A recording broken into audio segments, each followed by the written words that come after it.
Salut à tous. Allez, c'est parti, on vous emmène du coup pour une petite visite guidée de notre petite maison qui est plus petite qu'une cellule de prison. Et voilà, c'est parti. Non, je voulais le faire.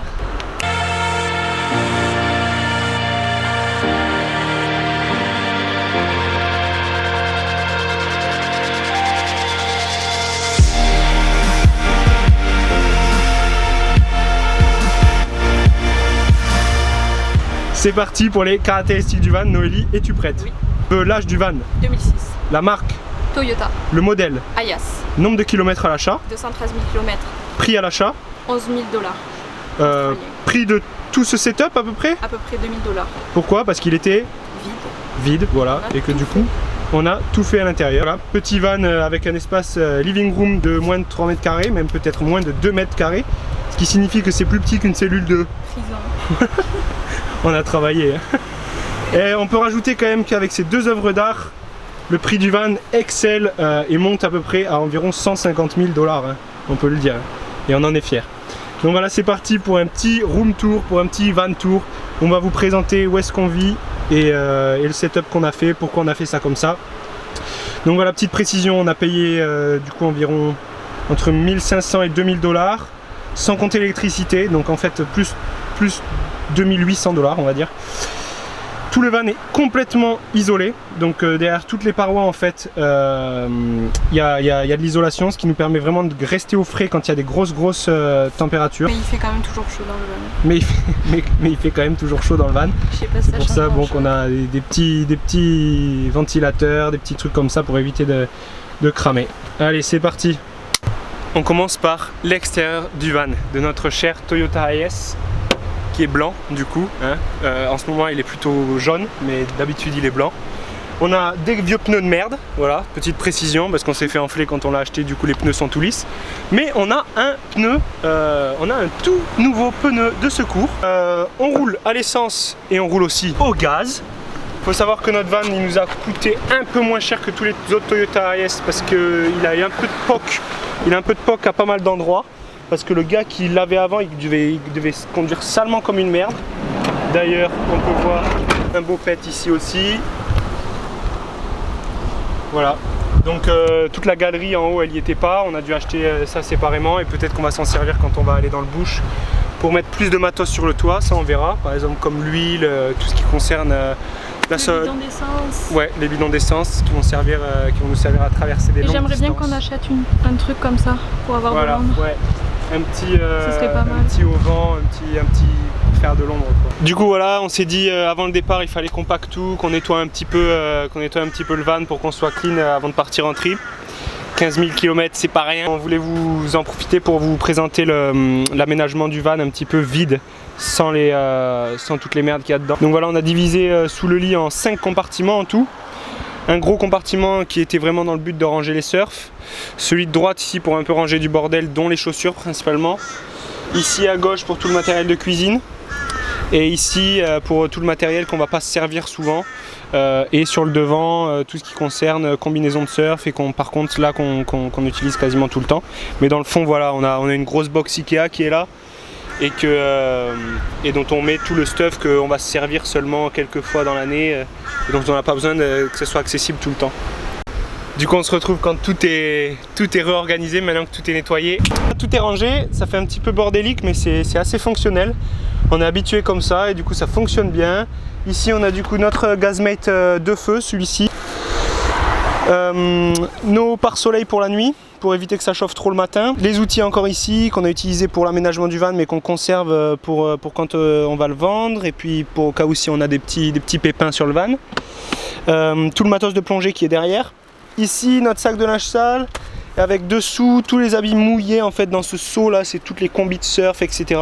Box qui sert absolument à rien parce que du coup on a le glaçon qu'on n'arrive pas à réfrigérer donc bon on va peut-être la vendre. Là on a nos 2 sièges de camping avec mon after surf et 2 boards, voilà, dont une qui a été écrasée gentiment par une dame sur un parking. Par une connasse. Ouais, on peut le dire. Et là les chaussures comme j'avais dit tout à l'heure avec le lit et... Donc du coup ça c'est la pièce à vivre de notre van. On a construit du coup 2 modules de rangement plus celui-là pour les affaires. Donc ça c'est le premier placard dans lequel on range toutes nos affaires de toilette. Là on a tous les livres qu'on lit, les déodorants, des crèmes, etc. La magnifique peinture signée Étienne. Donc là principalement on a le Gazmate avec le feu, burner, le feu. Et on a aussi donc du riz et des pâtes. Dans celui-là c'est là où on range toutes les assiettes, les bols, etc. et aussi la nourriture. Pas beaucoup de nourriture. Ouais. Il n'y a pas beaucoup de nourriture dans celui-là parce que vu qu'on n'a pas de frigo, on ne peut pas trop stocker la nourriture. Du coup, on est obligé d'acheter au jour le jour. Dans celui-là, on a notre bidon de 15 litres d'eau, des boîtes de pique-nique. On a aussi du café, du thé, etc. Parce qu'on a une machine pour faire du café. Donc ça du coup c'est le placard là où on range poêle, casserole, planche à découper. Les ustensiles de cuisine. Et ça c'est nos saucisses pour ce soir, c'est des saucisses végétariennes, elles sont trop bonnes. Pourquoi on a un évier sans robinet? Voilà, donc en fait quand j'avais découpé les planches pour le plan de travail, j'avais fait le trou pour l'évier et j'ai oublié le trou pour le robinet en fait.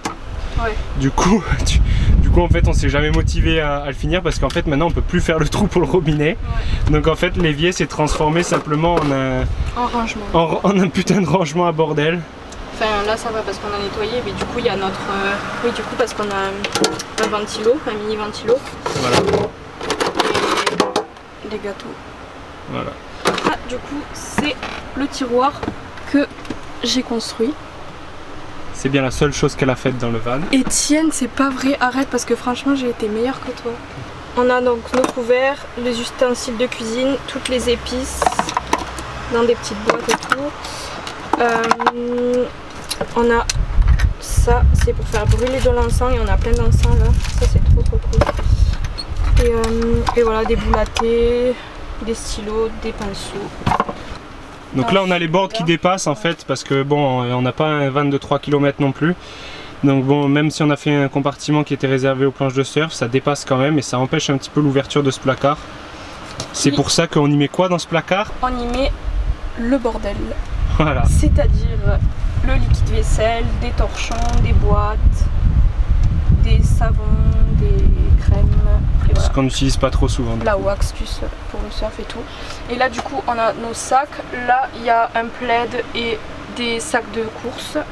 Et ensuite ça du coup c'est le placard du linge. Le linge, les sous-vêtements. Ça c'est le mien, mon placard. Et ça c'est l'étagère de Étienne. Donc ça en fait voilà c'est le 5e compartiment de sous le lit en fait. Tout à l'heure quand je parlais des 5, il y en avait 4 derrière et un devant du coup.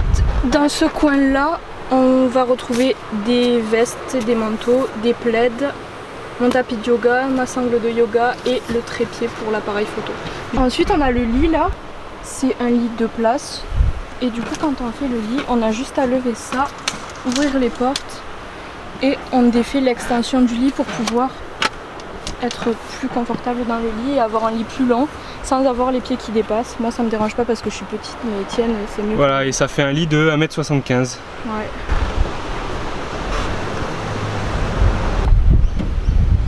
Bon du coup nous voilà dans la cabine conducteur, alias ma cabine, car Étienne conduit comme une merde.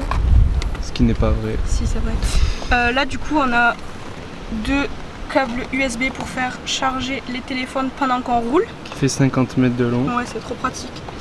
Et là on a le truc pour poser les téléphones. Bon après c'est une voiture normale. Tu peux parler peut-être de nos housses de Formule 1. Voilà, ouais, qui sont magnifiques. Et aussi derrière, je sais pas s'il y en a qui ont regardé la vidéo de l'installation électrique du van, mais du coup on a notre batterie sur laquelle on peut se brancher. Voilà, avec le transfo. Ouais, du coup là il y a une prise, on la voit pas, elle est de l'autre côté, mais il y a une prise normale. Comme dans les prise maisons. Comme à la maison, avec les 2 boards ici, voilà. Le petit cruiser et la board de skate de parc. Du coup si l'aménagement électrique du van vous intéresse, on a fait une vidéo et on vous mettra le lien dans la description. Voilà, avec un budget d'environ 400-500 €, tout un aménagement électrique pour pouvoir charger 2 ordinateurs, des téléphones et même faire tourner un frigo. On n'a pas nous de frigo, on l'a pas acheté, mais on peut faire tourner un frigo avec.